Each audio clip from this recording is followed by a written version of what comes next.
Marcus Webb stands motionless in the marble lobby of the Continental Grand Hotel, crimson wine dripping from his tailored suit onto Italian marble floors. Around him, 500 guests in evening wear freeze mid-conversation. Victoria Chen, CEO of Prometheus Industries, realizes too late the catastrophic mistake they've all made. The man they just humiliated, the man they assumed was catering staff, the man whose dignity they destroyed for entertainment, controls the signature that will either save or obliterate their $800 million merger. This single moment of cruelty will reshape 10,000 lives and destroy careers built over decades. Marcus Webb sat in his study on a quiet Tuesday evening, surrounded by stacks of documents that represented 18 years of his life's work. At 43 years old, he had built something extraordinary, yet almost nobody knew his name. The townhouse in Northwest D.C. was comfortable but modest, nothing like the mansions his wealth could afford. Through the doorway, he could hear his daughter Jasmine moving around the kitchen, probably making her third snack of the evening. She was 17 now, sharp as a blade, and increasingly curious about the contradictions in their life.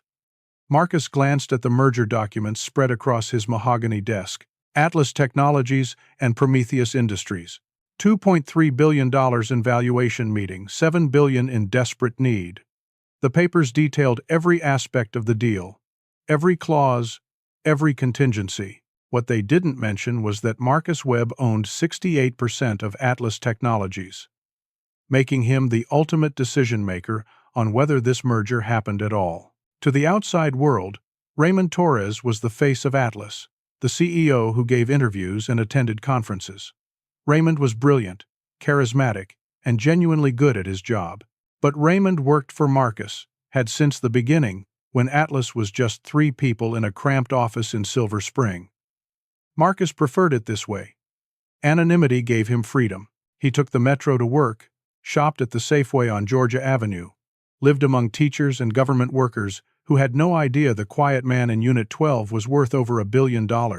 His mother had raised him in Baltimore, in a neighborhood where surviving required invisibility. She cleaned houses for wealthy families in Roland Park, came home exhausted every night, but always made sure Marcus understood that money without character was just paper. When Marcus built Atlas from nothing, when the patents came through and the contracts started flowing and the valuation exploded, he remembered her words. He bought the townhouse, set up trust funds for family, donated quietly to causes he believed in, and told almost no one the truth about his wealth. Jasmine pushed open the study door, holding a bowl of grapes. "Dad, why do we live here when you work so much? Tyler's parents just bought a place in Chevy Chase with like 6 bathrooms." Marcus smiled. Tyler's father was a lobbyist who drove a Mercedes and talked too loudly at parent events. "We live here because it's home, because our neighbors are good people, because I don't want you growing up thinking wealth makes you better than anyone else." Jasmine rolled her eyes but smiled. "You sound like Grandma." Good. She was right about most things. Marcus returned to the documents. The gala was in 2 days. The Continental Grand Hotel, black tie, 500 guests, champagne fountains, and 12-piece orchestras. Prometheus Industries was throwing everything into this celebration because they desperately needed it to succeed. Without Atlas proprietary infrastructure technology, Prometheus would lose 3 major government contracts worth $600 million over 5 years. Their stock price had been sliding for 8 months. This merger was survival. Marcus had been reluctant to attend at all. He hated these events, the performative wealth, the superficial conversations. But Raymond had insisted. "The investors expect to see you," Raymond had said during their last call. "They know Atlas has a silent majority owner. They want confirmation you're real, that you support this." So Marcus had agreed to make a brief appearance, shake some hands, then disappear back into anonymity. Head never met Victoria Chen face to face, never sat across a table from her executive team. All negotiations had gone through Raymond. As far as Prometheus knew, Marcus Webb was just a name on documents, a mysterious figure who preferred to stay in shadows. Marcus' phone chimed. An email from an unknown address. No subject line. He almost deleted it, but something made him open it. Inside were photographs. Victoria Chen at the Chesapeake Club. an exclusive venue in Annapolis known for having exactly 3 black members out of 800. Derek Hastings, Prometheus Chief Operating Officer, at a golf tournament at a country club that had only recently, and reluctantly, allowed minority members. More photos showed Prometheus executives at various elite gatherings, all notably lacking diversity. Attached to the photos were screenshots of internal messages, nothing overtly racist, but dismissive comments about diversity initiatives, jokes about quotas, language that revealed attitudes hiding beneath professional veneers. The email contained no text, no explanation, just evidence. Marcus stared at the screen. Someone inside Prometheus was warning him. Someone wanted him to know exactly who he was partnering with. He traced the email's origin but hit sophisticated routing that hid the sender's identity. Whoever sent this knew what they were doing. Marcus sat back, thinking. He could cancel his appearance at the gala. He could send Raymond alone. Or he could go and see for himself if the anonymous warning held truth. See if the people celebrating this merger were really the kind of partners Atlas should align with. Jasmine appeared in the doorway again. "You okay, Dad? You look stressed." Marcus closed his laptop. "Just thinking about work. Nothing to worry about." But he was worried. 18 years of building something meaningful. And now he was questioning whether this merger would compromise everything Head worked for. He thought about his mother scrubbing floors in Roland Park mansions, how those families had smiled at her, while believing themselves fundamentally superior. He thought about the assumptions people made based on appearance, the casual cruelty disguised as maintaining standards. Marcus made a decision. He would attend the gala. He would observe. And he would see for himself whether Victoria Chen and her executives were worthy partners or whether the anonymous warning was accurate. He had no idea that decision would lead to the most humiliating moment of his life and the destruction of multiple careers. The Continental Grand Hotel rose above Connecticut Avenue, like a monument to old money. All limestone columns and brass fixtures polished to mirror shine. Marcus arrived Thursday evening at 7:30. Exactly 30 minutes after the gala's official start time. Head learned years ago that arriving slightly late meant fewer awkward early conversations, easier to blend into an established crowd. The November air was crisp, barely 40 degrees, and Marcus pulled his navy suit jacket tighter as he approached the entrance. The suit was impeccable, tailored perfectly. Italian wool that cost more than most people's monthly rent. But it wasn't showy. No designer labels visible. No flashy accessories, just clean lines and quality fabric. Exactly how Marcus preferred to present himself. 3 valets clustered near the entrance, all young white men in burgundy jackets. They were laughing about something. But their conversation stopped abruptly when Marcus approached. One of them, maybe 22 years old, with carefully styled blonde hair, looked Marcus up and down with an expression that wasn't quite hostile, but definitely wasn't welcoming. "Can I help you?" The valet's tone suggested Marcus might be lost. "I'm here for the Prometheus Atlas event," Marcus said calmly. The valet glanced at his colleagues. "You sure? That's a private event? Invitation only?" Marcus reached into his inner pocket and produced the embossed invitation, cream-colored cardstock with gold lettering. The valet examined it longer than necessary, as if looking for evidence of forgery, then reluctantly stepped aside. Lobbies through the main entrance. Marcus walked through gleaming brass doors into a space designed to intimidate. The lobby soared 3 stories high, all marble and crystal, with a chandelier the size of a small car hanging from a coffered ceiling. Oil paintings of stern-faced men in military uniforms lined the walls, remnants of the hotel's founding in 1897. Guests moved through the space in designer gowns and custom tuxedos, every person radiating wealth and confidence. Marcus noticed the looks immediately. A woman in diamonds and a silver dress glanced at him, then quickly away. 2 men in tuxedos near the elevator stopped their conversation, watched Marcus cross the lobby, then resumed talking in lower voices. An older couple near the grand staircase stared openly, the woman whispering something to her husband.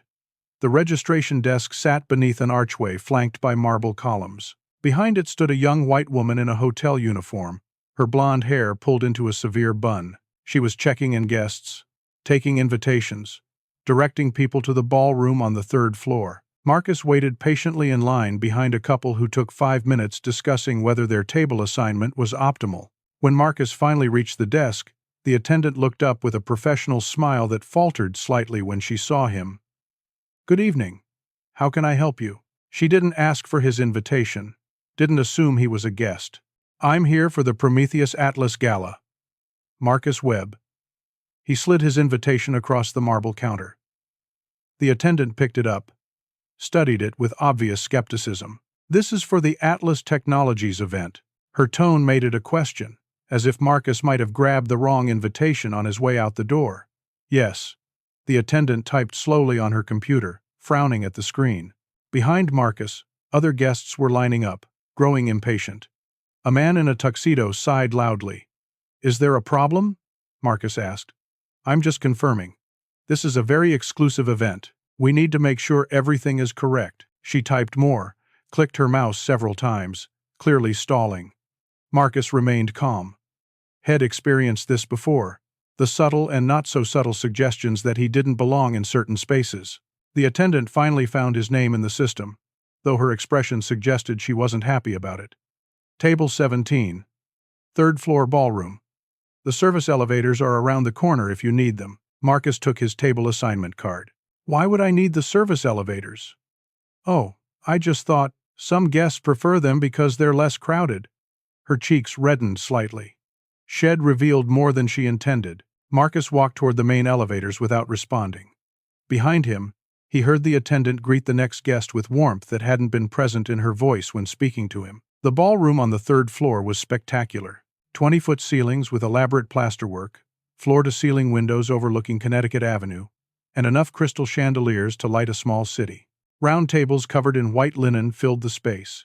Each centerpiece a 3-foot arrangement of white orchids and roses. A stage dominated one end of the room, with a massive screen displaying the Atlas and Prometheus logos intertwined. At the opposite end, a full bar stretched 20 feet, backed by mirrored shelves holding top-shelf liquor.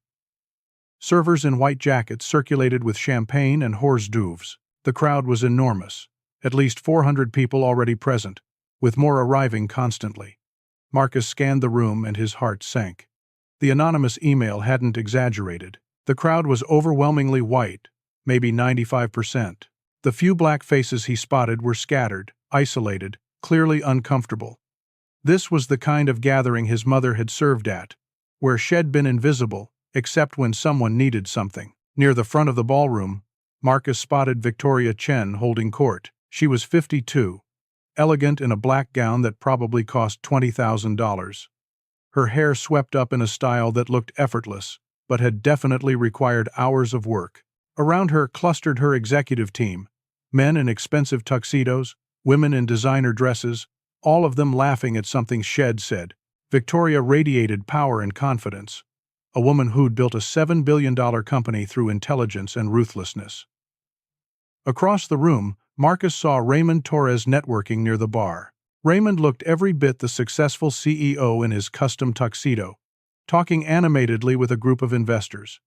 Raymond had no idea Marcus was there yet. Marcus had told him he'd make a brief appearance but hadn't specified exactly when. Marcus found table 17 near the back. Not quite the worst location, but certainly not prime positioning. He took his seat, observing the room, planning to stay maybe 30 minutes before quietly leaving. Before he could settle in, a white woman in a red dress approached his table. She was maybe 55, dripping with jewelry, her face tight from what was probably her third facelift. She didn't greet Marcus, didn't make eye contact. "Excuse me, do you know where the champagne is being served? I've been walking around forever and can't find any servers." Marcus opened his mouth to respond, but the woman didn't wait. She thrust her empty champagne flute into his hand and walked away, already talking to someone else. Marcus sat holding her glass, stunned.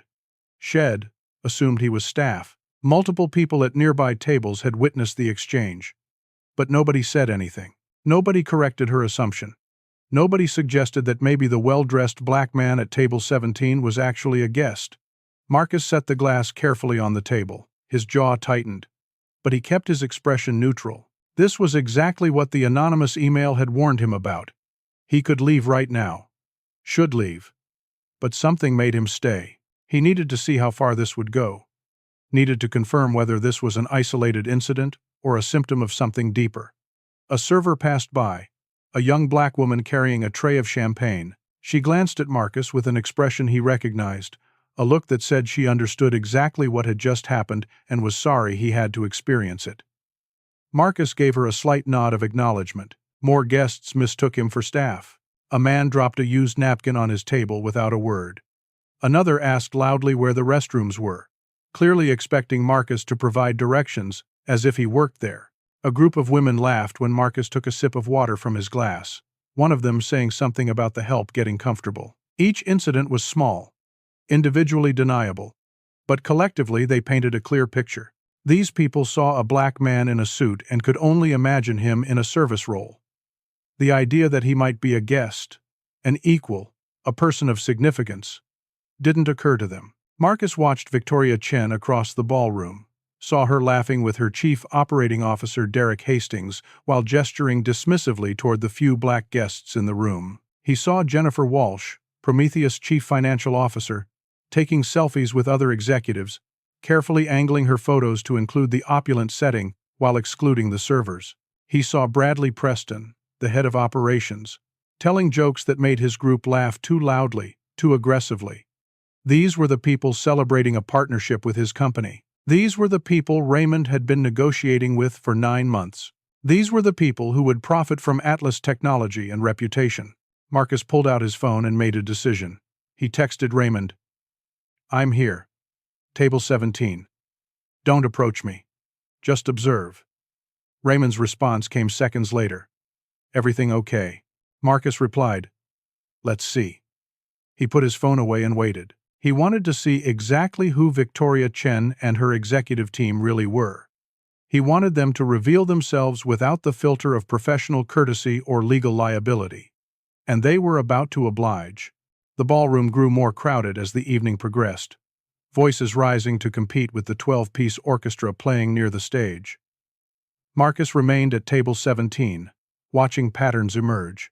Servers, all young and mostly people of color, navigated the crowd with practiced efficiency, invisible to guests unless someone wanted something. The contrast between their careful deference and the guests' casual entitlement reminded Marcus of every warning his mother had given him about spaces like this. Another guest approached, this time a man in his 60s wearing a tuxedo that probably cost more than a used car. He had white hair, a red face from too much alcohol or high blood pressure, and the confidence of someone who'd never been told no.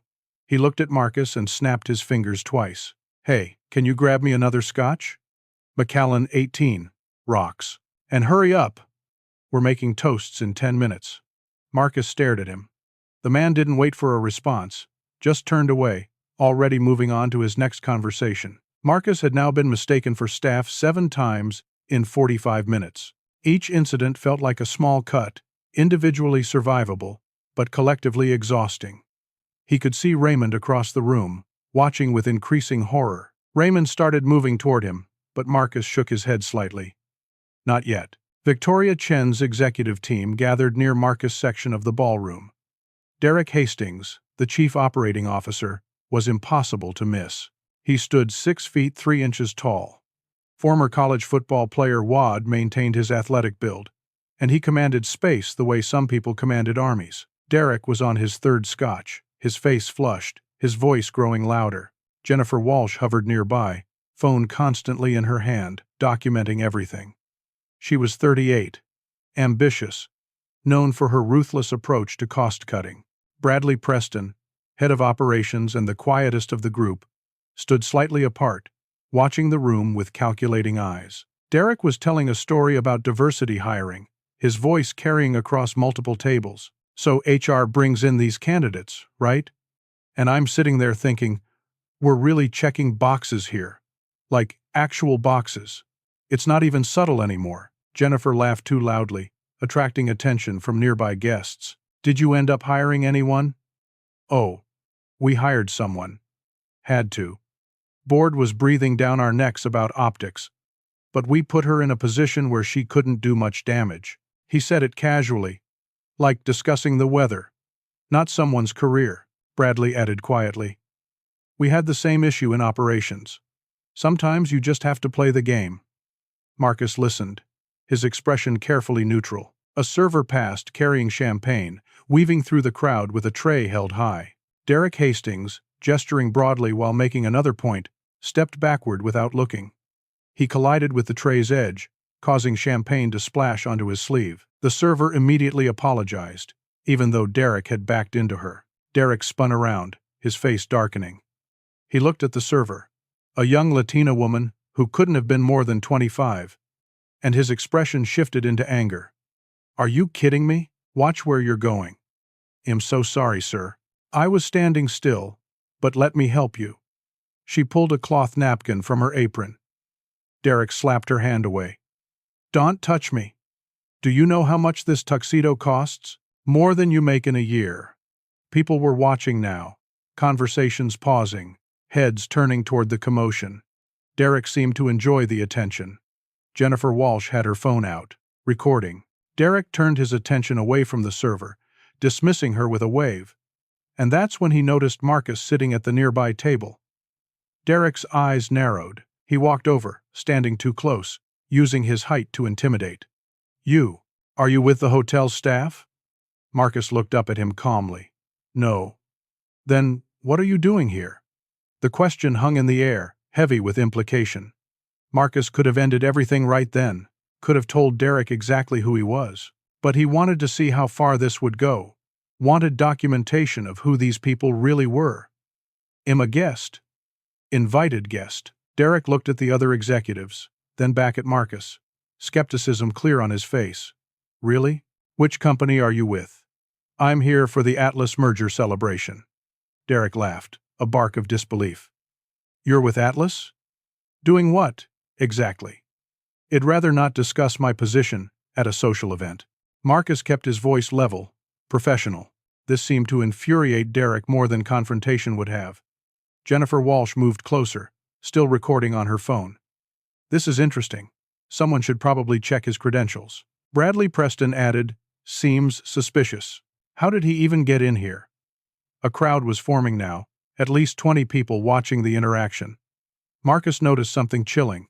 Not one person suggested they might be wrong. Not one person defended him. Not one person pointed out that perhaps making assumptions based on appearance was inappropriate. Instead, phones came out. Multiple guests started recording, treating the situation like entertainment. They expected to see an imposter exposed, someone who'd snuck into an exclusive event getting their comeuppance. Derek pulled out his own phone. "What's your name? Which hotel service company do you work for? Because I'm about to make sure you never work in DC again." Marcus remained seated, calm. "I'm not hotel staff. My name is Marcus Webb. I'm an invited guest." Derek's eyes widened slightly at the name, but he clearly didn't recognize it as significant. "Marcus Webb. And you're here representing Atlas Technologies." "I didn't say I was representing them. I said I'm here for the celebration." The distinction was subtle but important. Marcus was being completely truthful while giving them every opportunity to reveal their true characters. Jennifer Walsh typed on her phone, probably searching for Marcus' name. She wouldn't find much. Marcus had spent 18 years ensuring his digital footprint remained minimal. No social media, no public photos, no interviews. To someone doing a quick search, he'd appear to be nobody. "There's nothing about you online," Jennifer announced triumphantly. "No LinkedIn, no company bio, nothing. You're definitely not who you say you are." Marcus reached into his jacket pocket for his invitation. It was embossed, official, undeniable proof of his legitimacy. But Derek Hastings, drunk and aggressive, moved faster. He slapped Marcus' hand away from his pocket. The invitation fluttered to the floor, landing under Derek's expensive Italian shoes. The crowd gasped, but not with horror. With excitement. This was getting good. Someone had their phone positioned for the perfect angle, already imagining the social media engagement. Marcus looked down at his invitation on the floor, then up at Derek Hastings.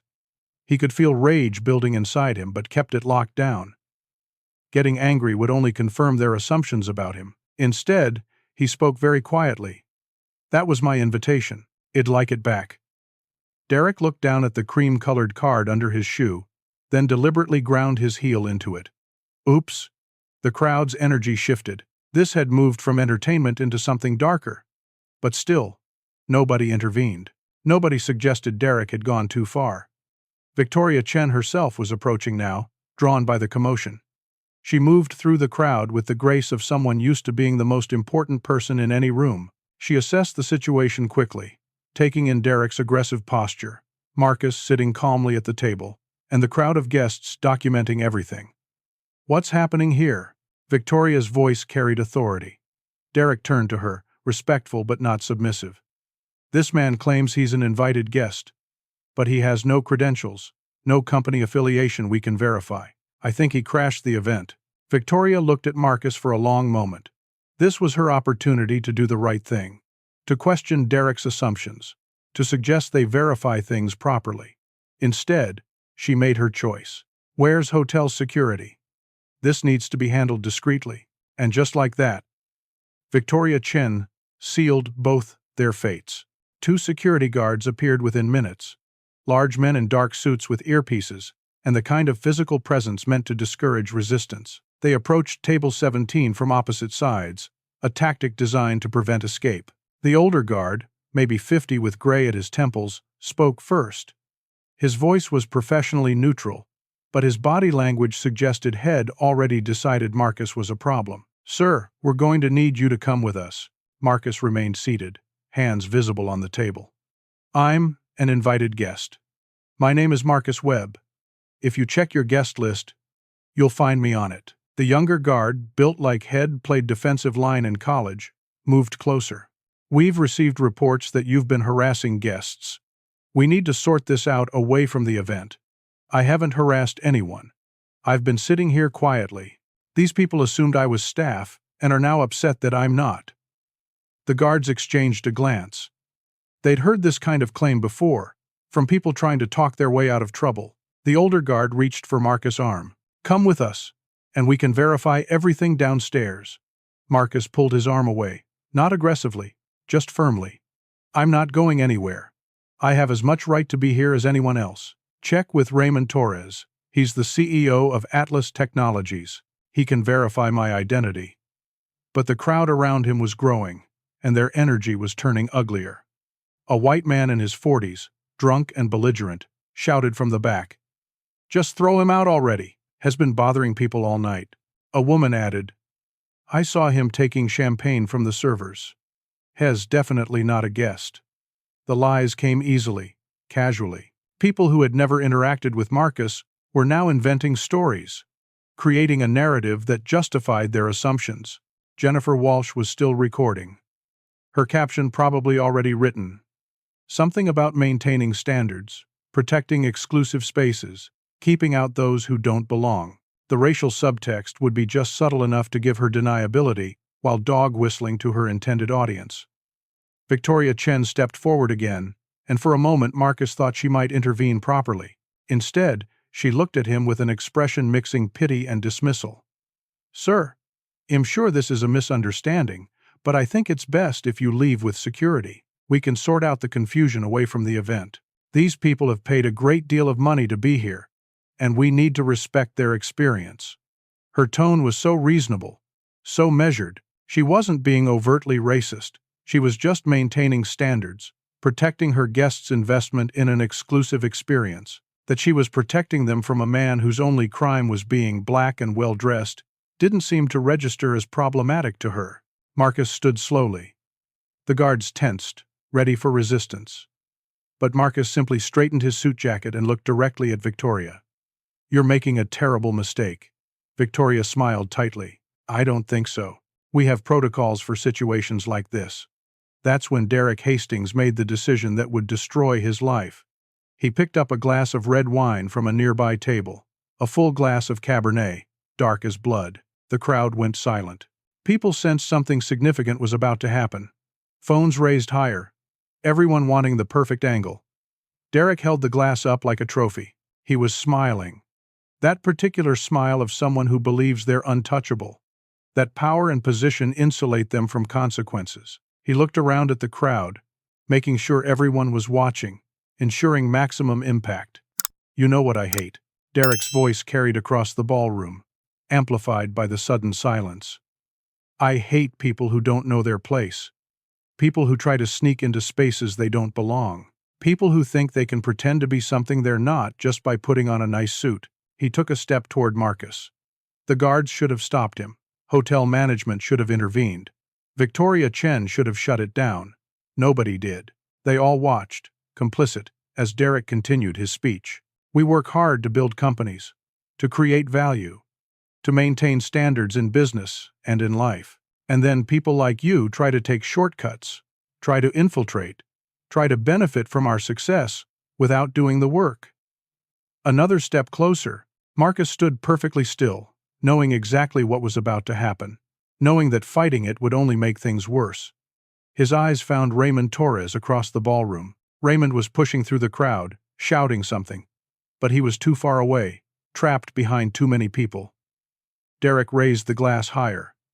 "So here's what happens to people who don't belong." And then Derek Hastings poured the wine. He did it slowly, deliberately, tilting the glass with theatrical precision. Crimson liquid cascaded from the glass, hitting Marcus head first, soaking through his hair, running down his face in rivulets.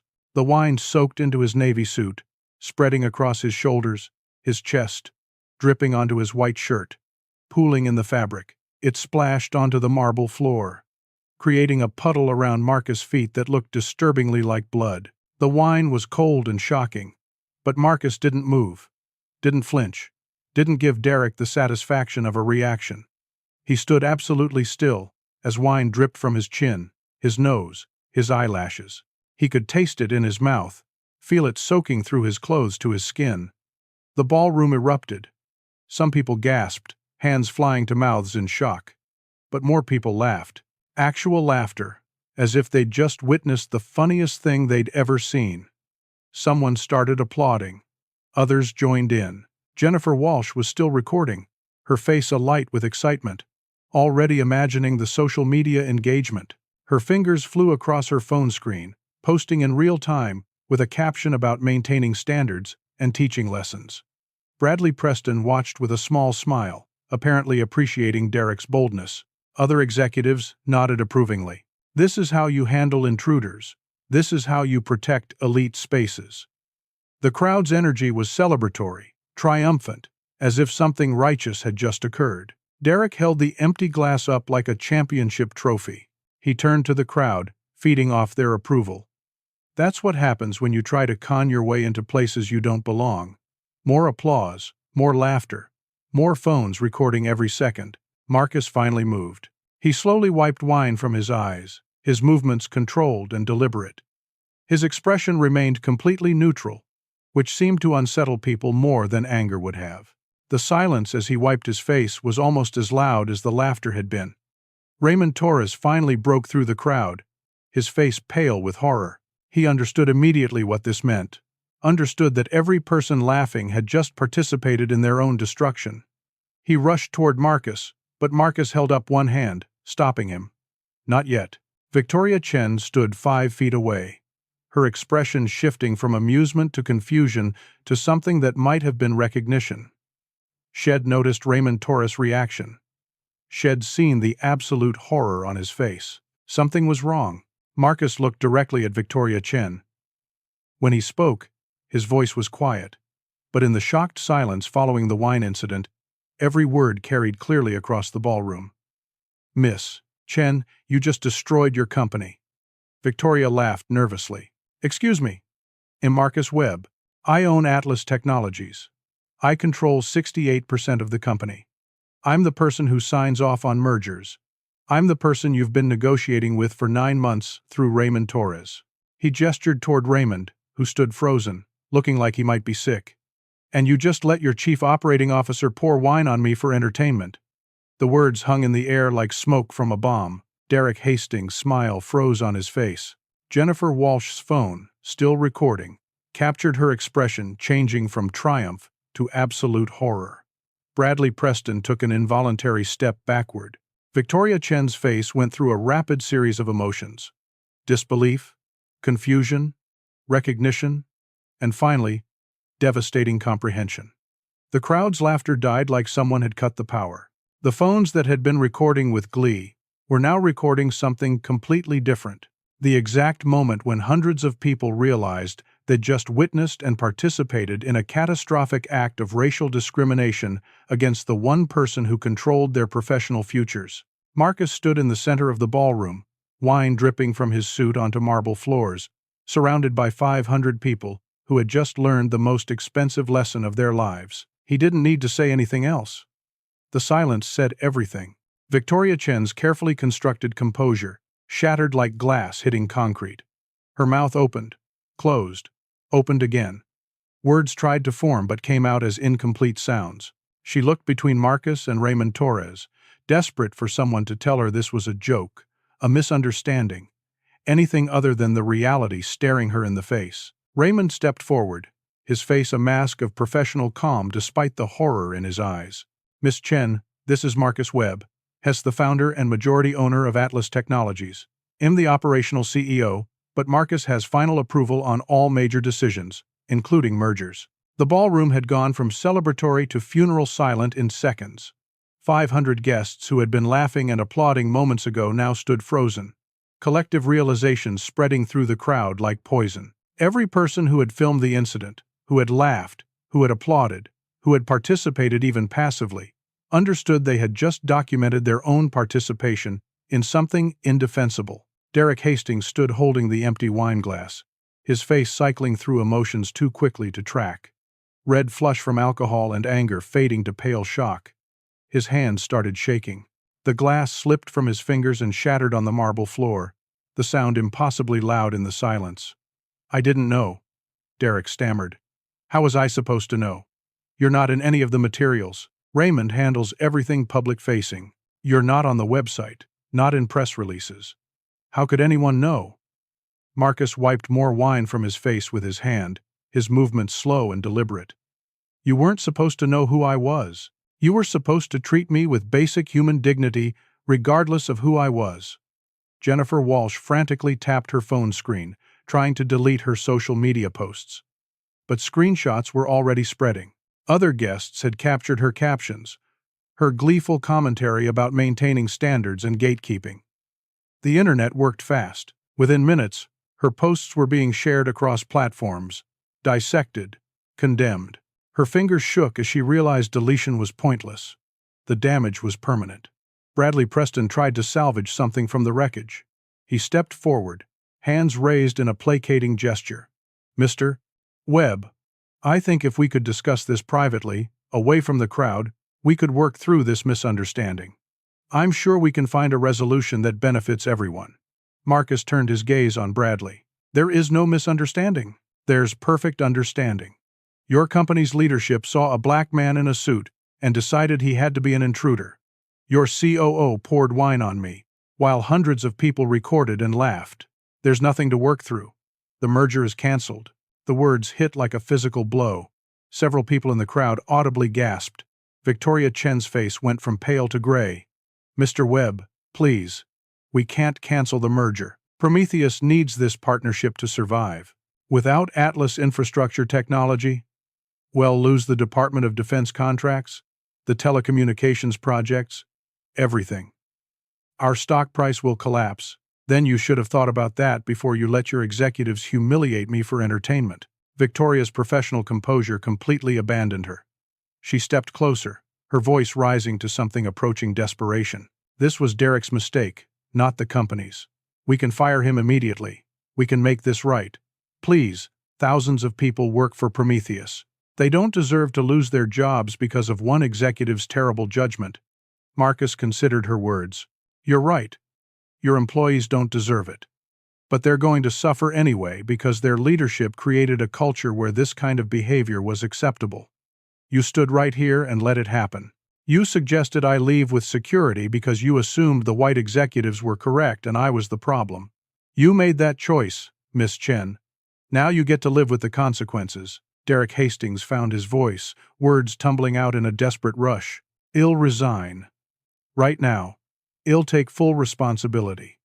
I'll make a public apology. Whatever you need. Just please don't punish the whole company for my mistake. I was drunk. I wasn't thinking. It was completely inappropriate, and I take full blame. Marcus looked at him with something approaching pity. Your resignation is inevitable. But it won't fix this. The problem isn't just you. The problem is everyone who assumed I was staff, who handed me their champagne glasses, who didn't question why a well-dressed guest was being treated like an intruder. The problem is systemic, and you can't fix systemic issues by firing one person. Hotel management descended on the scene, led by the general manager, a white man in his 60s named Richard Pemberton.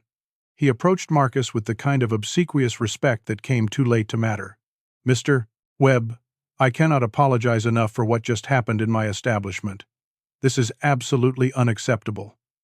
We will be conducting a full investigation into our security protocols and staff training. Please allow us to offer you our presidential suite for the night, complimentary, and any services you require. Marcus turned his wine-stained face toward the general manager. Your registration attendant suggested I use the service elevators.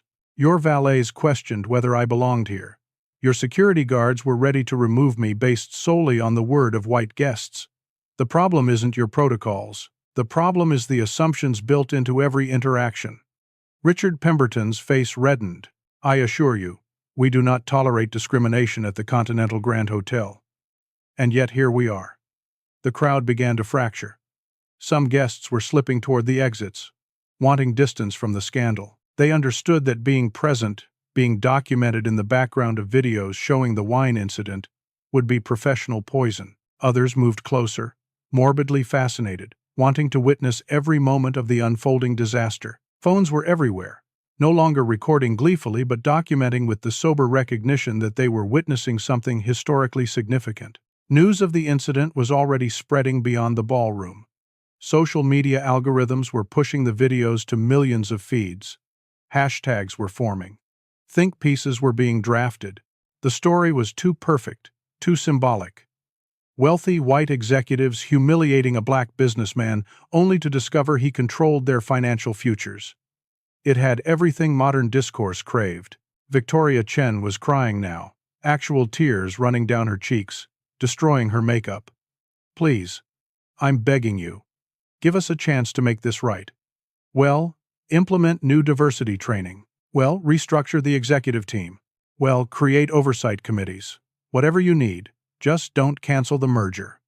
Marcus felt his phone buzzing in his pocket. He pulled it out, saw dozens of notifications, messages from his attorney, from board members, from industry contacts. Everyone had seen the videos. Everyone knew what happened. One message stood out. From his lead attorney, Marissa Chen, no relation to Victoria. 3 companies have already contacted me wanting to partner with Atlas. They're offering better terms than Prometheus. Call me immediately. Marcus showed the message to Victoria. She read it and seemed to physically shrink. So that's it then. You're going to destroy us. I'm not destroying you, Miss Chen. You destroyed yourselves. I'm simply refusing to save you from the consequences of your own actions. Raymond Torres had been standing silently, letting Marcus handle the situation. Now he spoke quietly. Marcus, we should go. Let me get you out of here. Marcus nodded. He took one last look around the ballroom, at the 500 guests who had come to celebrate a merger that would never happen, at the executives whose careers had just ended, at the wreckage of what should have been a triumphant evening. Then Marcus walked toward the exit, wine still dripping from his suit, leaving a trail of crimson drops on white marble. The crowd parted in front of him like he was radioactive. Nobody wanted to be too close. Nobody wanted association with what had happened. As Marcus reached the ballroom doors, he heard Victoria Chen behind him, one last desperate plea. Mr. Webb, please, think about this. Marcus turned back, his voice carried clearly across the silent ballroom. I have thought about it, Miss Chen. I've thought about it every time someone assumed I was staff tonight. Every time someone handed me their trash. Every time someone looked at me and saw a servant instead of a person. I thought about it when your COO poured wine on me while your company filmed and laughed. I've thought about it plenty. The question is whether you'll think about it going forward. And then he was gone, disappearing through the doors with Raymond beside him, leaving behind a ballroom full of people who had just learned that cruelty always has a price. The only question was whether the price would be high enough to create lasting change or just temporary discomfort. Marcus suspected he already knew the answer. Marcus arrived home shortly after 11, Raymond having driven him in silence that felt heavier than any conversation. The townhouse on 16th Street was dark, except for Jasmine's bedroom light still on. She was waiting up, which meant she'd already seen everything. Social media moved faster than cars on DC streets. Raymond walked Marcus to the door, his expression devastated. "I should have known something like this might happen. I should have prepared you better, or come with you, or something." Marcus shook his head, wine still crusting in his hair. "This isn't on you, Raymond. You didn't create the culture at Prometheus. You didn't pour the wine. You didn't laugh.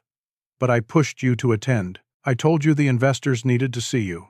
If I hadn't insisted, you wouldn't have been there. Then I wouldn't know the truth about our potential partners. Better to learn it now than after we're legally bound to them." Marcus put a hand on Raymond's shoulder. "Go home. Get some sleep.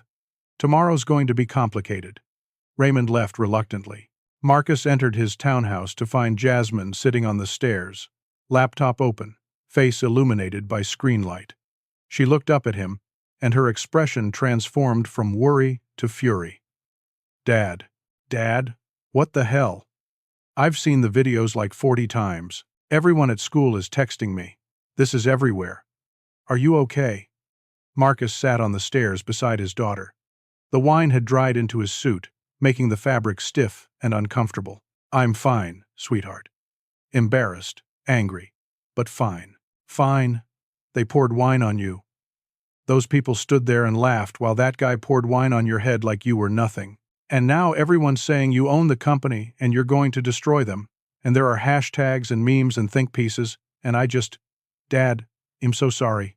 I'm so sorry that happened to you." She was crying, which broke something in Marcus' carefully maintained composure.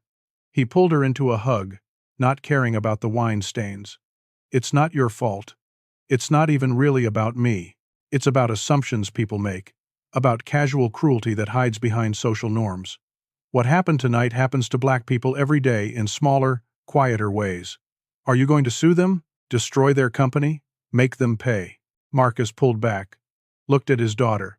"What do you think I should do?" Jasmine was quiet for a long moment. "I think I want you to make them hurt the way they hurt you. But that's probably not what you're supposed to say, is it? Probably supposed to say something about taking the high road and being better than them. There's no supposed to. Tell me what you actually think." "I think they deserve to lose everything. I think anyone who laughed or filmed or participated deserves to have their careers destroyed. I think the only way people learn is by experiencing consequences harsh enough to change their behavior. And I think you have the power to do that. So you should." Marcus smiled sadly. "You're not wrong. But revenge is a complicated thing. If I destroy Prometheus completely, thousands of innocent people lose their jobs.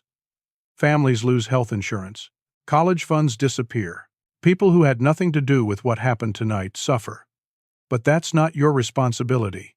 You didn't create that situation. They did. True. But I have the power to determine what happens next. With that power comes responsibility, whether I asked for it or not."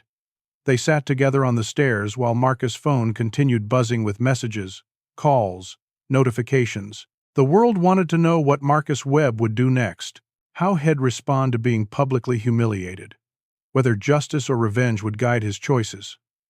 Upstairs, Marcus showered, washing wine and humiliation from his skin. He stood under hot water for 20 minutes, letting it wash away the physical residue of the evening, while the emotional residue remained stubbornly fixed. After dressing in comfortable clothes, Marcus sat in his study and finally checked his messages.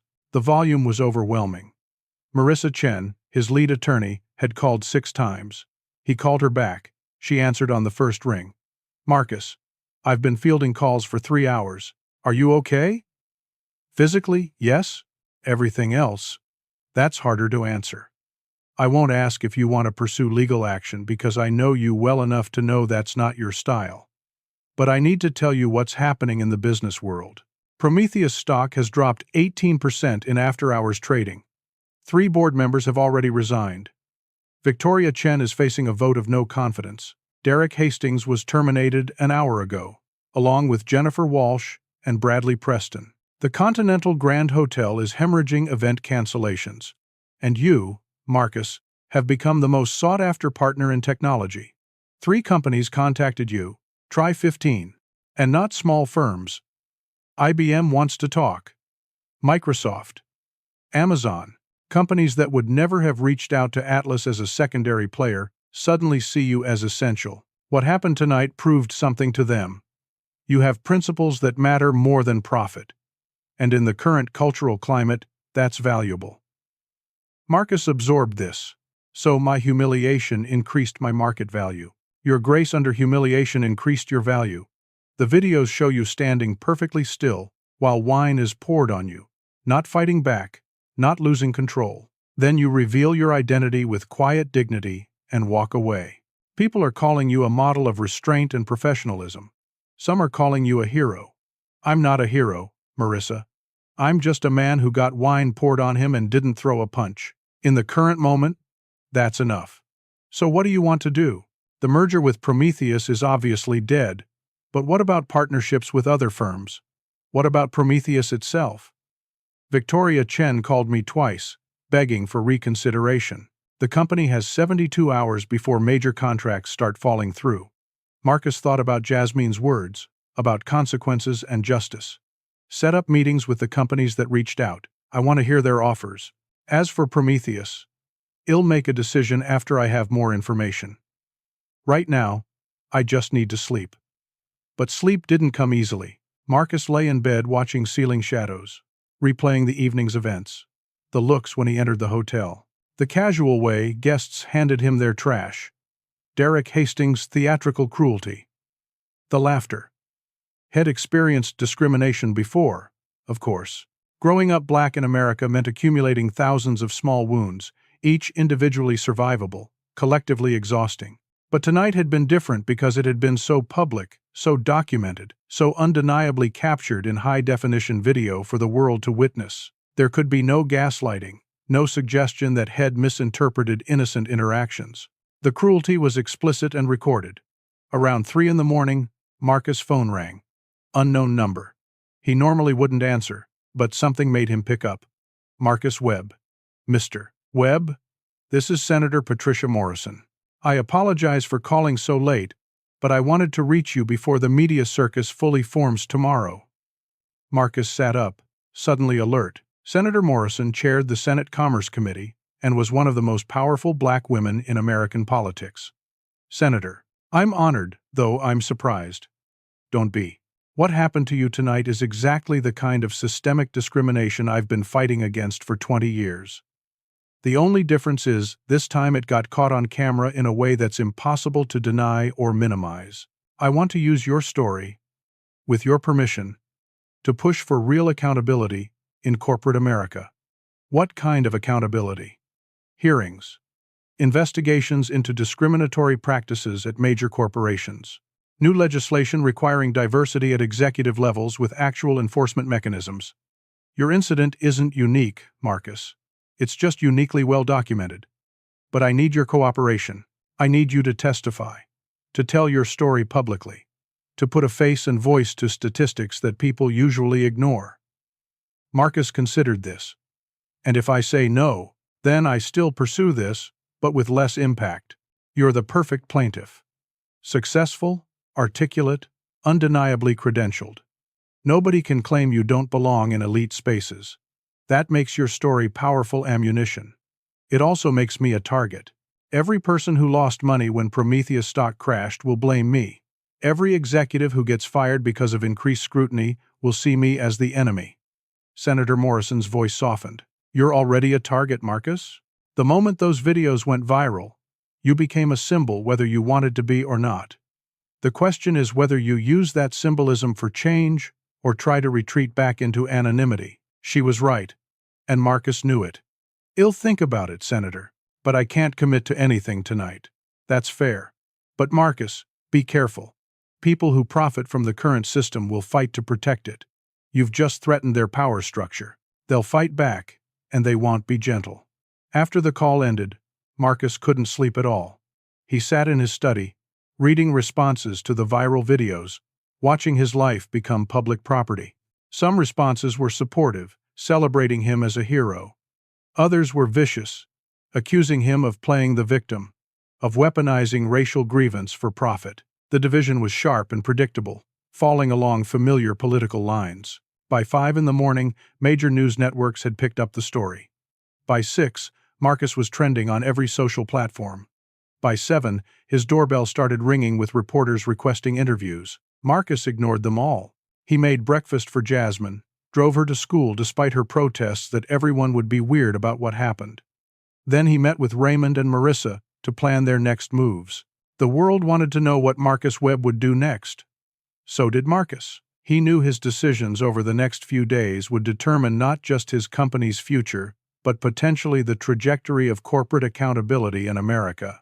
The weight of that responsibility felt heavier than the wine that had soaked through his suit the night before. 3 days after the gala, Victoria Chen stood in her corner office on the 23rd floor of Prometheus headquarters in Tyson's Corner, watching her empire crumble in real time.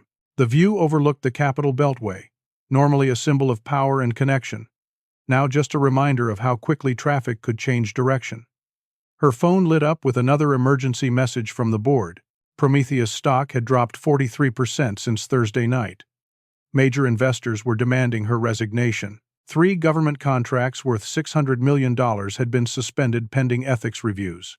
The company she'd spent 25 years building was dying, and she had 72 hours to save it or watch it collapse completely. Victoria had spent the weekend trying every strategy she knew: public apologies, press releases about implementing diversity training, announcements about restructuring executive leadership. She'd fired Derek Hastings, Jennifer Walsh, and Bradley Preston within 24 hours. She'd personally called 20 major investors, pleading for patience and support. Nothing worked. The videos were too damning, the optics too terrible. And Marcus Webb, the man She'd dismissed and humiliated, remained silent, which somehow made everything worse. Sunday morning, Victoria made a decision. If apologies and standard crisis management weren't working, she'd try something different. She'd fight back. She hired Blackstone Strategic Communications, a firm known for aggressive reputation management. Their specialty wasn't defense but counterattack. Reframing narratives until victims became villains, and villains became victims. The lead strategist, Graham Mitchell, arrived at her office Monday morning with a leather portfolio and the kind of confidence that came from successfully rehabilitating numerous corporate scandals. He was 48, British accent carefully maintained despite 20 years in D.C., and expensive in every sense of the word. "Miss Chen, I've reviewed everything: the videos, the social media response, the business implications. You're in a difficult position, but not an impossible one." Victoria leaned forward. "Can you fix this? I can muddy the waters enough that people stop seeing you as the simple villain in a morality play. I can't make the videos disappear, but I can change how they're interpreted. We need to shift the narrative from wealthy executives humiliate black businessmen to something more complex and ambiguous." "How?" Graham opened his portfolio, revealing a detailed strategic plan. "First, we acknowledge the incident was inappropriate, but emphasize it was one drunk executive's actions, not company policy. We've already fired those responsible. Second, we highlight that Marcus Webb is now refusing to partner with Prometheus, which will result in thousands of layoffs. We make him look vindictive, someone using a single incident to destroy innocent people's livelihoods." Victoria felt uncomfortable but desperate. That's manipulative. That's communication strategy. "We're not lying. Webb has canceled the merger, and layoffs will follow if he doesn't reconsider. We're just emphasizing certain truths over others." Third, we find former Atlas employees with grievances. Every successful businessman has disgruntled former workers. We get them to talk about Webb's business practices, suggest he's not the perfect victim people imagine. We create enough doubt that the narrative becomes complicated instead of simple. Over the next 48 hours, Victoria watched Graham's strategy unfold. Anonymous sources began appearing in business publications, questioning Marcus' business ethics. A former Atlas employee gave an interview describing Marcus as a demanding boss who'd once fired someone without warning. Another story emerged about Atlas using aggressive tactics to secure a government contract, pushing out smaller competitors. None of the stories were entirely false, but they were selectively told, missing context that would make Marcus' actions reasonable.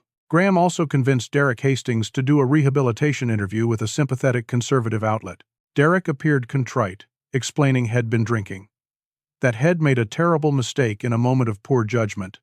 That he'd already lost his career and reputation. He positioned himself as a cautionary tale while subtly suggesting that Marcus' response was disproportionate. "I poured wine on someone, which was wrong and humiliating," Derek said during the interview, managing to look both ashamed and sympathetic. But in response, Mr. Webb is destroying a company that employs 10,000 people. Thousands of families will lose their income because of one executive's mistake. That seems like revenge, not justice. The interview got traction, especially among conservative media outlets already primed to be skeptical of racial discrimination claims. They didn't defend Derek's actions, but suggested the response was excessive.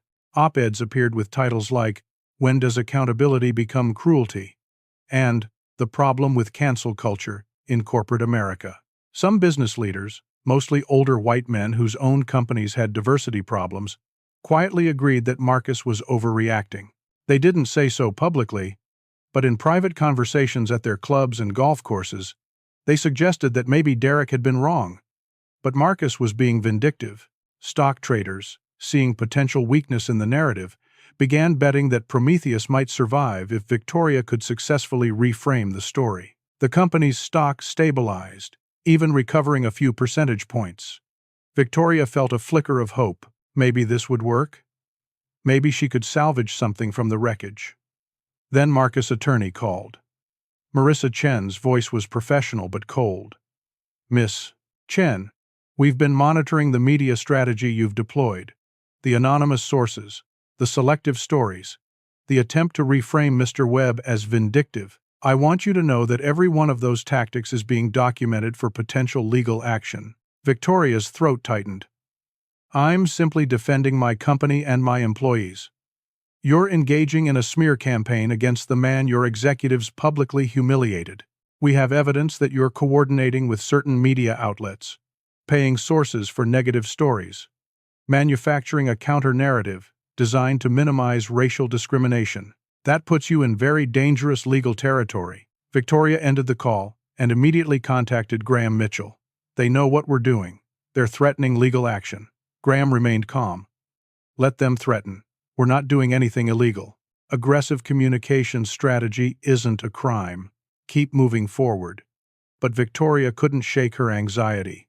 She'd built Prometheus through intelligence and ruthless determination, fighting against discrimination herself as an Asian American woman in a field dominated by white men. She knew how hard it was to break into elite circles, how much sacrifice it required. Somewhere along the way, though, she'd adopted the very tactics that had been used against her. She'd become the gatekeeper instead of the one seeking entry. Wednesday afternoon, Victoria received an encrypted email from an anonymous account. She almost deleted it, but the subject line caught her attention. "The truth about Thursday night." Victoria opened it. Inside was a video file, time-stamped from 2 hours before the gala began. The video showed Victoria in her office, meeting with Derek Hastings and 2 other executives. The audio was crystal clear. Victoria's voice: "We need to be smart about tonight. Raymond Torres will be there representing Atlas. But I've learned that the actual owner, Marcus Webb, might attend. Has notoriously private, refuses all publicity. Nobody knows what he looks like." Derek: "So how do we identify him?" Victoria: "We don't announce it. If he shows up, he'll likely be alone. Dressed well but not flashy. He'll probably sit toward the back. The interesting thing is, Webb is black, which means he's going to stand out in our usual crowd." Jennifer Walsh: "Should we prepare special accommodations or something?" Victoria: "No. Actually, I think we let things play out naturally. Our investor base, our client base, they value a certain image.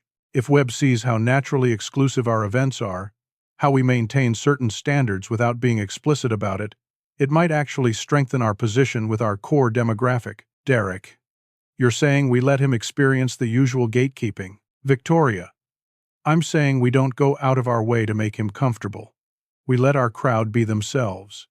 If there's friction, it demonstrates something about the culture we've built. Some clients appreciate that kind of, let's say, selectivity. The video continued for another 3 minutes, with Victoria explicitly discussing how Webb's likely discomfort at the gala could be strategically useful. She hadn't planned the wine incident specifically, but she'd deliberately chosen not to inform her team about Webb's identity, calculating that some form of confrontation would occur.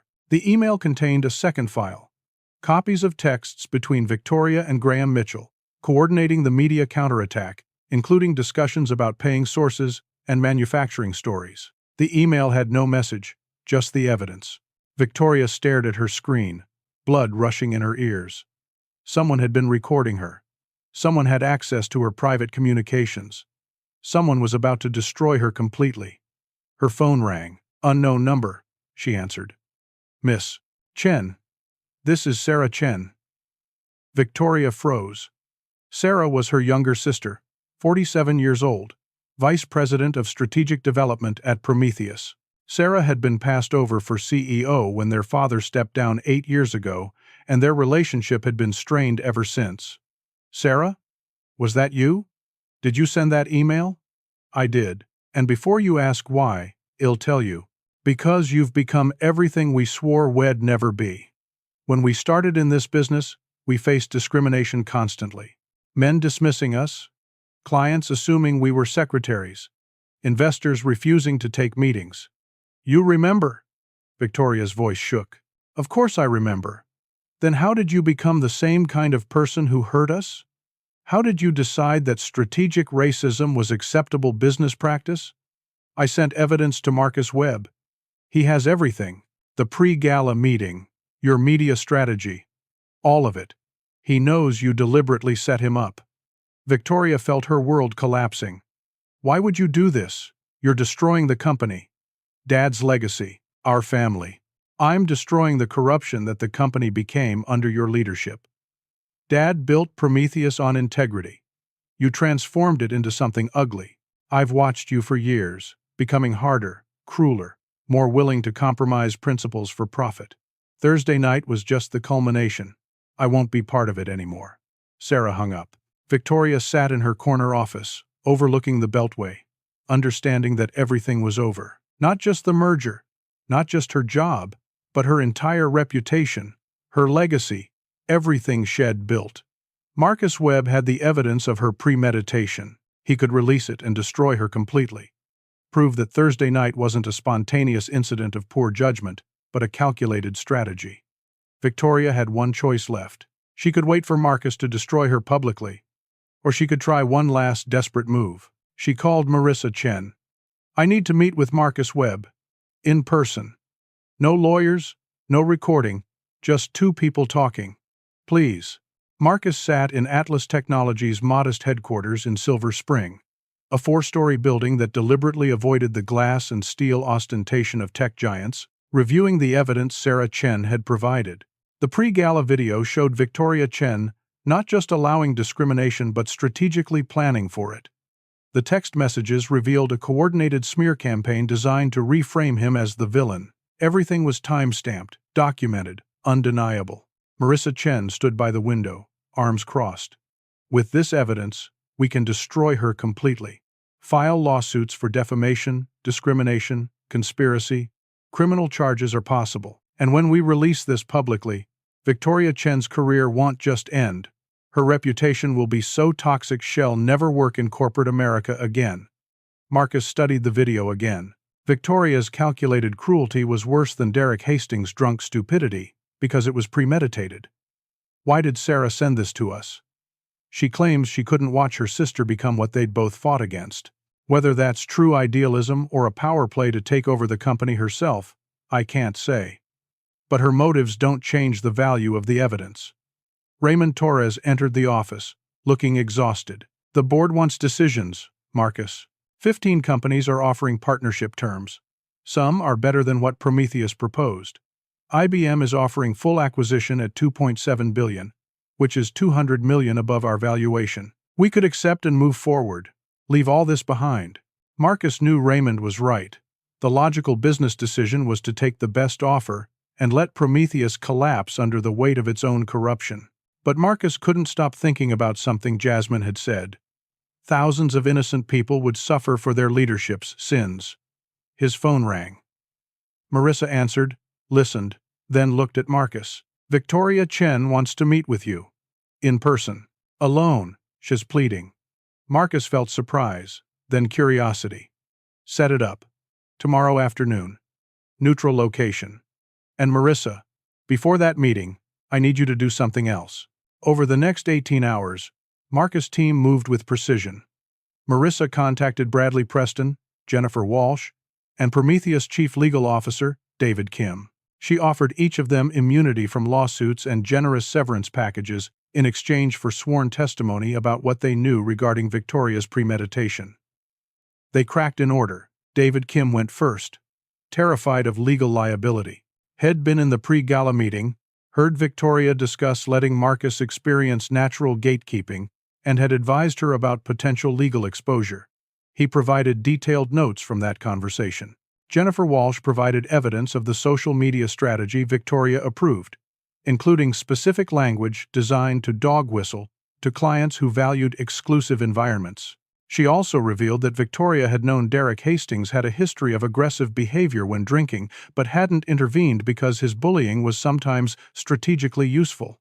Bradley Preston confirmed everything and added information about how Victoria had deliberately avoided diversity initiatives, viewing them as contrary to the company's brand identity. Armed with testimony from 3 executives, documentary evidence from Sarah Chen, and video proof of Victoria's premeditation, Marcus prepared for their meeting. Victoria Chen arrived at the conference room Marcus had rented at a neutral hotel in downtown D.C. She looked diminished, her usual polish replaced by obvious exhaustion, dark circles under her eyes, no jewelry, a simple black suit instead of her usual designer ensembles. She sat across from Marcus and spoke before he could. I know you have everything. Sarah sent me a copy of what she gave you. I know you can destroy me completely, and I'm not here to beg you not to. I'm here to tell you the truth, because you deserve that, at minimum. Marcus leaned back, waiting. Victoria continued. Thursday night wasn't an accident. I knew who you were. I knew you valued anonymity and would likely attend quietly. I calculated that our typical crowd would react to you in predictable ways, and I chose not to prevent it because I thought it served strategic purposes. I wanted certain investors and clients to see that Prometheus maintained exclusive standards, even if those standards were racially coded. I weaponized discrimination as a business strategy. Her honesty was surprising. Why? Because that's what I learned works in corporate America. I spent 20 years fighting against discrimination as an Asian American woman in tech. I was dismissed, patronized, passed over. When I finally broke through and built Prometheus, I thought I'd done something meaningful. But the higher I climbed, the more I realized the game was rigged in favor of those willing to be ruthless. So, I became ruthless. I adopted the tactics that had been used against me. I became the gatekeeper instead of the one seeking entry. And I was successful, Marcus. Really successful. Until Thursday night. Victoria's voice cracked slightly. I didn't plan for Derek to pour wine on you. That was his drunk cruelty. But I created the environment where he felt comfortable doing it. I built a culture that made casual racism acceptable. That's on me. Marcus had expected denials, excuses, justifications. This raw admission was disarming. What do you want from me? Nothing. You hold all the power. You can release the evidence and destroy me, which I deserve. You can partner with any of the companies offering you better deals. You can testify to Senator Morrison and use my failures as ammunition for legislative change. You can do all of that, and you'd be justified. I just wanted you to hear the truth from me directly before you do. She stood to leave, then paused. There's one thing I want you to know, though. The 10,000 people who work for Prometheus, they're not like me. Most of them are good people doing good work. They've built lives around their jobs, When Prometheus collapses, which it will without the Atlas merger, those people will lose everything. I know that's not your responsibility. I know I created this situation, but they're going to pay for my sins. And I wanted you to know that weighs on me." Victoria left. Marcus sat alone in the conference room, processing. Then he called his team. "I've made my decision about Prometheus." 2 hours later, Marcus held his first ever press conference. News networks covered it live. Social media platforms featured it prominently. Everyone wanted to hear what Marcus Webb would say. Marcus stood at a podium in Atlas headquarters, cameras everywhere, and spoke clearly. "4 days ago, I attended a gala celebrating a proposed merger between my company and Prometheus Industries. During that event, I was subjected to racial discrimination, humiliated publicly, and physically assaulted when an executive poured wine on me. Videos of that incident have been viewed by millions. People have asked me how I'll respond, whether I seek revenge or justice. I've decided to do something unexpected." He paused, letting tension build. "Atlas Technologies will acquire Prometheus Industries, not as a merger, but as a complete acquisition. We're purchasing the company for $400 million, roughly half its value before Thursday night's incident. Victoria Chen and her executive team will be removed from leadership. But here's what's different. We will retain every non-executive employee, every engineer, every analyst, every administrative assistant. We guarantee their jobs, their salaries, and we're offering equity stakes to employees who want to become shareholders in the combined company." The room erupted with questions. But Marcus continued. "Victoria Chen and her executives created a toxic culture. But the employees who work for Prometheus didn't create that culture.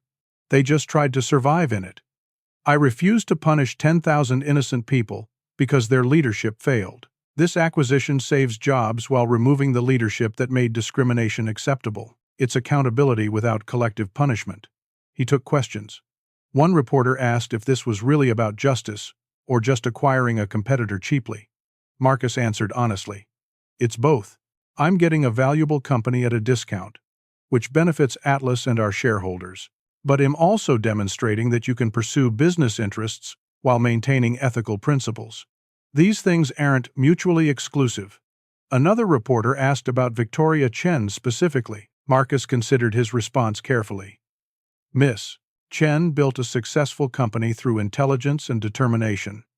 She also created a culture where racial discrimination was strategically valuable. She deserves to lose her position and her professional reputation, but I'm not interested in destroying her humanity. She'll face consequences that match her actions, nothing more." The press conference continued for 40 minutes. When it ended, the response was electric. Some people celebrated Marcus as a hero, someone who'd found a way to pursue justice while protecting innocent workers. Others criticized him for not being harsher, suggesting that anything less than total destruction was insufficient accountability. The business world responded with shock and admiration. Marcus had turned his humiliation into leverage, using the public's outrage to acquire a valuable company, while also demonstrating principles that made him even more attractive as a partner. Within hours, Atlas valuation increased by 40%, as investors recognized that Marcus' leadership style was valuable in the current cultural moment. Prometheus board had no choice but to accept the acquisition. The alternative was bankruptcy, and everyone losing everything. Victoria Chen resigned immediately, releasing a statement that acknowledged her failures, without making excuses. Derek Hastings, Jennifer Walsh, and Bradley Preston faded into obscurity, their careers permanently finished. The Continental Grand Hotel implemented new policies, though cynics noted they did so only after facing massive financial pressure. Senator Morrison used the incident to push for corporate accountability legislation, achieving moderate success. But Marcus knew the real question wasn't what happened in the immediate aftermath. The real question was whether any of this would create lasting change or just temporary discomfort before everyone returned to familiar patterns. He suspected he already knew the answer, but had done what he could within the power available to him. Sometimes, that had to be enough. 6 months later, Marcus stood in what had been Prometheus headquarters, now the East Coast division of Atlas Technologies. The 23rd floor corner office that had belonged to Victoria Chen was being renovated into a collaborative workspace for the diversity and inclusion team Marcus had assembled. Where Victoria had stood watching her empire crumble, young analysts now brainstormed strategies to make technology more accessible and equitable. The acquisition had succeeded beyond expectations. Employee morale at the former Prometheus offices had skyrocketed once toxic leadership was removed. Productivity increased 22% within 3 months. The engineers and analysts, who had been demoralized by Victoria's culture, thrived under leadership that valued their contributions. Atlas' combined valuation reached $4.1 billion, making Marcus one of the wealthiest black entrepreneurs in America. Though he still lived in the same townhouse in Northwest D.C., Victoria Chen had disappeared from public life. Last Marcus heard, she was living in San Francisco, consulting for small firms under an assumed name, working for a fraction of her former income. She faced ongoing lawsuits from investors and former employees, legal battles that would consume years of her life. Derek Hastings worked at his brother-in-law's accounting firm in Columbus, Ohio, processing small business taxes for $45,000 a year. His wife had divorced him. His children, embarrassed by their father's viral infamy, rarely spoke to him. Jennifer Walsh had moved to Portland, working for a nonprofit focused on homelessness advocacy, trying to rebuild some semblance of purpose. Her social media accounts remained deleted, the digital trail of her cruelty scrubbed, but not forgotten. Bradley Preston had declared bankruptcy, his assets seized to pay legal settlements. Head found work as a consultant for manufacturing companies, barely making ends meet. The Continental Grand Hotel had implemented third-party discrimination monitoring and mandatory anti-bias training for all staff, though these changes came only after losing millions in canceled bookings and damaged reputation. Marcus received an unexpected visitor Tuesday morning. His assistant announced Sarah Chen was in the lobby. Marcus, curious, invited her up. Sarah entered looking healthier than Victoria had during their last meeting. She wore simple professional clothes and carried a folder. "Thank you for seeing me, Mr. Webb. I know I put you in a difficult position by sending that evidence." Marcus gestured for her to sit. "You did what you thought was right. What are you doing now?" "I resigned from Prometheus before the acquisition finalized. I couldn't be part of the company anymore, even under new leadership.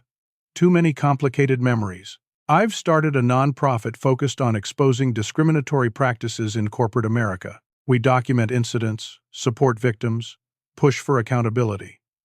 I wanted to thank you for inspiring the work." Sarah handed him the folder. Inside were case files showing incidents similar to what Marcus experienced. Black executives mistaken for staff, Asian Americans facing bamboo ceilings, Hispanic workers excluded from advancement opportunities. Each story was documented, verified, ready for legal or media action. "These things happen constantly," Sarah continued. "Your story got attention because it was so well documented and because you had the power to impose consequences. Most victims don't have that power. They suffer in silence or get dismissed when they speak up. I want to change that." Marcus reviewed the files, seeing patterns of systemic discrimination hiding behind professional veneers. "This is important work. Let me fund it. Atlas will donate $5 million to get your nonprofit properly established." Sarah looked stunned. "That's incredibly generous." "It's necessary. What happened to me was just the visible tip of a much larger problem. If we don't address the systemic issues, we'll just have individual incidents, followed by individual punishments, but no structural change." After Sarah left, Marcus met with Raymond Torres to review quarterly reports. The combined company was thriving, contracts were flowing, and they were expanding into new markets. "You know," Raymond said, reviewing financial projections, "if we'd gone through with the original Prometheus merger, we'd be in worse shape than we are now. Victoria's toxic culture would have infected Atlas. Instead, we got the company's assets without the cultural poison, and were stronger for it." Marcus nodded. Sometimes the worst moments lead to better outcomes. Senator Morrison's investigation had produced real results. 3 major corporations had implemented genuine diversity reforms after practices similar to Victoria's were exposed during hearings. New legislation, requiring transparent diversity reporting and independent auditing, had passed the Senate, though it faced uncertain prospects in the House. Progress was incremental, imperfect, but real. That evening, Marcus sat with Jasmine in their townhouse kitchen while she worked on college applications. She was applying to engineering programs, determined to follow her father into technology. "Dad, for one of my essays, they want me to write about someone who influenced me." "I'm writing about you." Marcus felt uncomfortable pride. "I'm just a businessman, sweetheart. You're not just anything. You're someone who got humiliated on camera in front of millions of people and responded with strategy instead of rage. You found a way to pursue justice without destroying innocent people. You proved that principles and success aren't mutually exclusive. That's who I want to be." Marcus hugged his daughter, feeling the weight of her words. Head never asked to be a symbol or a role model. Head just responded to cruelty the best way he knew how. The wine-stained suit hung framed in Marcus' study, a reminder that would never be removed. Jasmine had asked again why he kept it. Marcus' answer had evolved. "I keep it because suffering should be remembered, not to dwell in pain, but to ensure we never lose perspective." That suit represents both the worst of human nature and the possibility of responding with dignity. It reminds me that how we respond to cruelty matters more than the cruelty itself. His phone buzzed with a text from Raymond. Another major company wanted to partner with Atlas, specifically citing Marcus' handling of the Prometheus situation as evidence of trustworthy leadership. What was meant to diminish him had become his strongest credential. Marcus received an email late that night from Victoria Chen. He hesitated before opening it, but curiosity won. The email was long, handwritten, scanned, and sent digitally. Victoria admitted everything again, explained her journey from discrimination victim to perpetrator, from fighting exclusion to enforcing it. She didn't ask for forgiveness or reconciliation. She simply thanked Marcus for proving something she'd forgotten: that power without principle is just tyranny. That success built on compromising your values is hollow, that you can climb to the top of a corrupt system and still be crushed by it. The email ended with a single sentence: "You showed me the leader I should have been, and I'll spend the rest of my life trying to become a fraction of that person." Marcus sat with the email for a long time. He thought about cycles of hurt, about how discrimination damages everyone it touches, victim and perpetrator alike. He thought about the choice everyone faces when hurt: respond with more hurt, or break the cycle. He called Marissa. "Set up a meeting with Victoria Chen. Private, no recording, no lawyers, just two people talking." "Marcus, why? You don't owe her anything." "I know, but maybe I owe it to the system that created her. She was hurt, and she responded by hurting others. If there's any chance of breaking that cycle, someone has to be willing to have uncomfortable conversations." They met a week later. Marcus didn't forgive Victoria, didn't absolve her guilt, didn't restore her reputation, but he offered her something: a conversation about what leadership with integrity actually looks like, about how to build success without compromising principles, about whether people who've caused harm can still contribute to healing. The conversation lasted 3 hours. When it ended, both of them were exhausted and emotionally raw. But something had shifted. Marcus couldn't fix everything Victoria had broken, but he could refuse to participate in endless cycles of retribution. Sunday evening, Marcus prepared for his first major public speech. Ted had invited him to speak about leadership, ethics, and responding to discrimination. Ted accepted reluctantly, still uncomfortable with public attention, but recognizing his story had become bigger than him. The talk was titled, "The Power of Responding to Hate with Purpose." Jasmine helped him practice, offering feedback on pacing and emphasis. "You're nervous," she observed. "I'm terrified. I'm about to tell millions of people about the worst moment of my life." "No, you're about to show millions of people how to respond when the worst happens. That's different." Marcus stood in his study, looking at the framed suit, preparing his thoughts. He knew his story wasn't just his anymore. It belonged to everyone who'd ever been underestimated, discriminated against, humiliated for their identity. His job was to show them what was possible when you refused to let cruelty define you. The final line of his speech was simple but powerful. "They tried to make me smaller. Instead, they revealed how vast grace can be." Before leaving for the venue, Marcus stood in his townhouse, surrounded by evidence of a life lived with intention. Jasmine's college acceptance letters starting to arrive, the framed suit that represented both wound and wisdom, photos of his mother, who'd taught him that character mattered more than wealth. He thought about the journey from that humiliating moment in the Continental Grand Hotel ballroom to standing here 6 months later, stronger and more certain of his purpose. The cruelty he'd experienced had been real and painful, but his response had mattered more than the cruelty itself. Marcus grabbed his keys and headed out to tell his story one more time, hoping it would help someone else navigate their own moment of crisis with dignity and tact. He thought about everyone who'd ever been dismissed, diminished, or destroyed by casual cruelty, disguised as maintaining standards. He hoped his story would give them weapons against despair, evidence that justice was possible, and proof that you could be powerful without being cruel. The door closed behind him as he left to deliver a speech that would be viewed 30 million times, inspiring thousands to respond to their own moments of discrimination with strategy instead of rage, with purpose instead of revenge, with grace that expanded rather than diminished. So what would you do in Marcus' position? When faced with the power to destroy those who hurt you, would you choose revenge or restoration? Would you punish everyone or protect the innocent while holding leadership accountable? Would you let cruelty make you cruel, or would you find another way? These aren't easy questions, and there are no perfect answers. But they're questions worth asking, because we all face versions of Marcus' choice in our own lives. How we respond to being hurt determines not just our own character, but the kind of world we create together. If this story made you think about justice, accountability, and the power of grace under pressure, I'd love to hear your thoughts in the comments below. Have you experienced discrimination in professional settings? How did you respond? What do you think creates lasting change? Harsh punishment or strategic accountability? Share your experiences and perspectives so we can learn from each other. And if this story resonated with you, please like this video so more people can find it. Subscribe to the channel for more stories that explore complex moral questions and the choices that define us.